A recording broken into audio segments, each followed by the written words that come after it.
काली अमावस की रात थी और रात के गहरे सन्नाटे को चीरते हुए एक औरत की चीखने की आवाजें पूरे जंगल के शांत माहौल को दहशत से भर रही थी। वो औरत इस तरह से चिल्ला रही थी जैसे किसी ने उसके बदन पर खौलता हुआ पानी डाल दिया हो। रात को अपने खेतों में पानी देने के लिए आया हुआ हरिया किसान अभी तक इन आवाजों को सुन नहीं पाया था, क्योंकि उसके बेटे किशन ने उसे नया मोबाइल फोन जुलाकर दिया था शहर से। और बस उसी मोबाइल फोन में ईयरफोन लगाकर वो कोई पुराना गाना सुनने में मग्न था। लेकिन जैसे ही गाना खत्म हुआ, उस औरत की चीखने की आवाज हरिया किसान के कानों से टकराई। हरिया का दोस्त रामू भी खेत में ही घाट पर गहरी नींद में खर्राटे मार रहा था। रात के उस सन्नाटे में औरत की चीखने की आवाज सुनकर ठंड के मौसम में भी हरिया किसान के माथे से पसीना टपकने लगा। रामू, अरे ओ रामू, अरे जल्दी उठ, क्या खर्राटे मारकर सो रहा है? अरे इतनी रात को ये जंगल में कौन औरत चीख रही है? पूरी तरह से चीख रही है। अरे क्या हुआ? कौन है? अरे भूत आ गया क्या? चोर आ गया क्या? अरे न चोर आया है न भूत आया है। मैं ये कह रहा हूँ कि क्या तूने इस औरत के चीखने की आवाज सुनाई देती है कि नहीं? अरे कौन सी औरत? अरे हाँ, ये आवाज है। तू पहले नहीं बता सकता था? पता नहीं कौन चुड़ैल जंगल में नाच रही है। हम घर चले जाते हैं? देखता नहीं, मैंने तो कानों में ये लगा रखा था। वो किशन ने लाके दिया ना शहर से, गाने सुन रहा था मैं। अरे लेकिन भाई मुझे बहुत डर लग रहा है, क्या करें? अरे करना क्या है, भागो यहाँ से। भगवान जाने कौन है और क्यों इतना चीख रही है, और उस औरत की चीखने की आवाजें और ज्यादा तेज होने लगी है। हरिया और रामू के पैर डर के मारे कांप रहे थे। डर की वजह से ना वो वहां पर रुक पा रहे थे और ना ही अपनी जगह से आगे बढ़ पा रहे थे। तभी अचानक से सन्नाटा छा गया। सही मौका है, हमें यहाँ से निकल लेना चाहिए भैया। रामू और हरिया अपना गमछा उठाकर दबे पैरों जंगल के रास्ते से गांव की तरफ चलने लगे। गांव की ओर जाने वाला ये एक ही रास्ता था और आवाज भी उसी तरफ से आ रही थी। लेकिन अभी 2 मिनट पहले वो आवाज पूरी तरह बंद हो चुकी थी और जंगल में पहले जैसा सन्नाटा पसर चुका था। तभी अचानक से पेड़ों में किसी के चलने की सरसराहट रामू और हरिया को सुनाई दी। क्या तुमने कोई आवाज सुनी?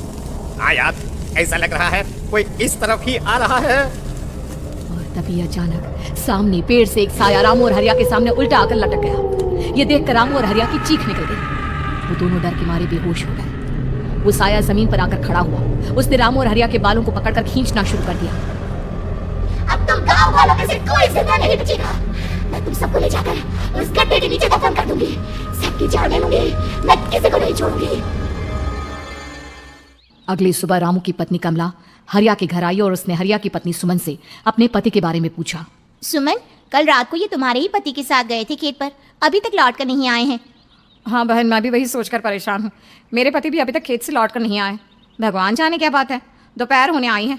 अब तक तो उन दोनों को लौट कर आ जाना चाहिए था। क्या करे, कैसे पता करे कि वो दोनों कहाँ हैं? मेरा बेटा भी शहर गया हुआ है, वरना उसी को भेज देते खेत पर। बहन, मुझे लगता है कि हम दोनों को वहाँ जाकर अपने पतियों को ढूंढना चाहिए। ठीक कहती हो तुम, चलो मैं तुम्हारे साथ चलती हूँ।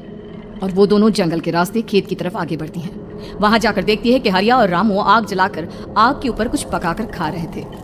आप यहाँ पार्टी बना रहे हैं और वहाँ घर पर हमारी जान सूखी जा रही थी कि कहीं कुछ हो तो नहीं गया? मुझे कुछ नहीं हो सकता, मैं कभी नहीं मर सकता, समझी तू? अरे तबीयत तो ठीक है, ये किस तरह की आवाज में बात कर रहे हैं आप? कुछ हुआ है क्या? कुछ नहीं हुआ, बस जोरों की भूख लग रही थी इसलिए खाना बनाकर खा रहे थे। अच्छा, इतनी बदबू आ रही है, ऐसा क्या बनाकर खा रहे हैं आप? जरा हमें भी तो बताइए। अरे भाभी, क्यों परेशान हो रही हैं? मांस पकाकर खा रहे हैं। एक जंगली जानवर कल रात को खेत में आ गया था, हम दोनों ने उसे मार दिया और बस उसी का मांस पक रहा है। आप भी खाइए ना, बहुत ही स्वादिष्ट है। दिमाग खराब हो गया क्या आप दोनों का? आप दोनों मांस कब से खाने लगे, और वो भी जंगली जानवर का? चलिए अभी कभी घर चलिए। चलेंगे, लेकिन पहले ये मांस तो खत्म कर ले। कुछ देर बाद रामू और हरिया कमला और सुमन के पीछे पीछे गांव की तरफ चल देते हैं। रामू और हरिया की आंखें पहले जैसी नहीं रही थी, उनमें कुछ बदल गया था। रामू अपनी पत्नी कमला के साथ घर चला जाता है और हरिया अपने घर आ जाता है। देखिए, आपने जो कुछ भी किया मैं उसके लिए आपको माफ कर देती हूँ, लेकिन आज के बाद ये रामू के साथ जाकर मांस पकाकर खाया ना, तो इस घर में घुसने नहीं दूंगी आपको। अरे दिमाग मत खराब करो, मैं वहाँ खाट पर लेटकर गाने सुन रहा हूँ, मुझे परेशान मत करना आप। इतना तमाशा खड़ा कर दिया, दोपहर तक घर लौट कर नहीं आए और अब गाने सुने। लेकिन हरिया घर के बाहर आंगन में जाकर चुपचाप लेट गया और गाने सुनने लगा। गाने सुनते सुनते हरिया को नींद आ गई। सुमन ने उसके कान से ईयर प्लग हटाया और अपने आप से कहा, जरा मैं भी तो सुनकर देखूं, ऐसे कौन से गाने सुनते हैं। उधर मोबाइल में एक अजीब सा गाना बजने लगा। मैं मौत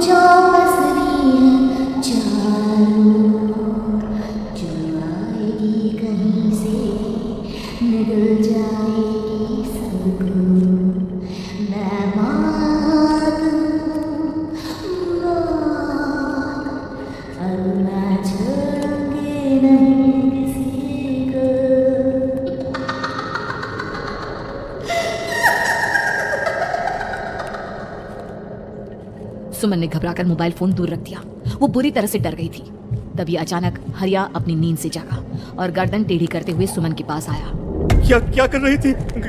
गाने सुन रही थी? वो ये कैसा गाना सुन रहे थे तुम मोबाइल के अंदर? मौत है, मौत। अरे ये सारी बातें छोड़ो और ये बताओ, आज शाम को तुम मेरे साथ खेत चलोगी? लेकिन क्यों? और तुम इस तरह से क्यों बात कर रहे हो? अपनी गर्दन सीधी रखकर बात करो ना। वो मेरी गर्दन में सोते सोते थोड़ा दर्द हो गया है। मेरे साथ आज खेत चलो ना। तुम्हारे साथ पूरी रात रहना चाहता हूँ। कैसी बात कर रहे हैं दिन दहाड़े? जरा भी शर्म नहीं आती क्या? अरे इसमें शर्माने वाली क्या बात है? तुम पत्नी हो मेरी। पूरी रात खेत पर रहता हूँ। मुझे भी तो तुम्हारे पास आने का हक है कि नहीं? अच्छा ठीक है, चलती हूँ आपके साथ खेत पर, लेकिन फिर उस रामू को मत बुलाना। अरे कैसी बातें कर रही हो? अगर तुम मेरे पास होगी तो मैं किसी को नहीं बुलाऊंगा, सिर्फ तुम और मैं और रात का सन्नाटा। शाम के वक्त हरिया सुमन को अपने साथ खेत पर ले जाता है। आसमान में चांद पूरी तरह से चमक रहा था। हरिया ने अपने खेत में बनी हुई छोटी सी झोंपड़ी के अंदर सुमन को अपने पास बिठा लिया और उसके बालों में हाथ फिराते हुए कहा, कितनी खूबसूरत हो तुम, बहुत सुंदर लग रही हो। एक चांद से भी ज्यादा सुंदर लग रही हो। ऐसी बातें मत करिए ना, मुझे शर्म आती है। अपनी आंखें खोलकर जरा मेरी तरफ तो देखो। अरे देखो तो सही। सुमन ने शर्माते हुए जैसे ही अपनी आंखें खोली, उसके होश उड़ गए। हरिया के बड़े बड़े दांत निकल आए थे और वो पूरी तरह से एक जानवर की तरह नजर आ रहा था। कौन हो तुम मेरे पति नहीं हो। कौन हो तुम? मुझे जाने दो। लेकिन हरिया ने सुमन के हाथ को कसकर पकड़ लिया। उसके नुकीले नाखूनों की वजह से सुमन के हाथ से खून बहने लगा था। बहुत दर्द हो रहा है, मुझे जाने दो। कौन हो तुम? क्या करना चाहते हो? वही जो एक आदमी एक औरत के साथ करना चाहता है, और उसके बाद मैं तुम्हें वहीं ले जाऊंगा जहां पर तुम्हारा पति है। क्या मतलब? क्या कहना चाहते हो? कहाँ है मेरा पति? जंगल के बीचों बीच उबलते हुए पानी के तालाब में वहीं है तुम्हारा पति।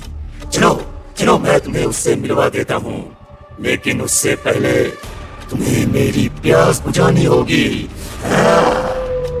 और इतना कहकर हरिया सुमन के ऊपर जानवरों की तरह टूट पड़ता है। आखिर कौन था वो जानवर, और क्या सुमन उसके शिकंजे से बचकर निकल पाई? जानने के लिए देखिए इस कहानी का अगला भाग।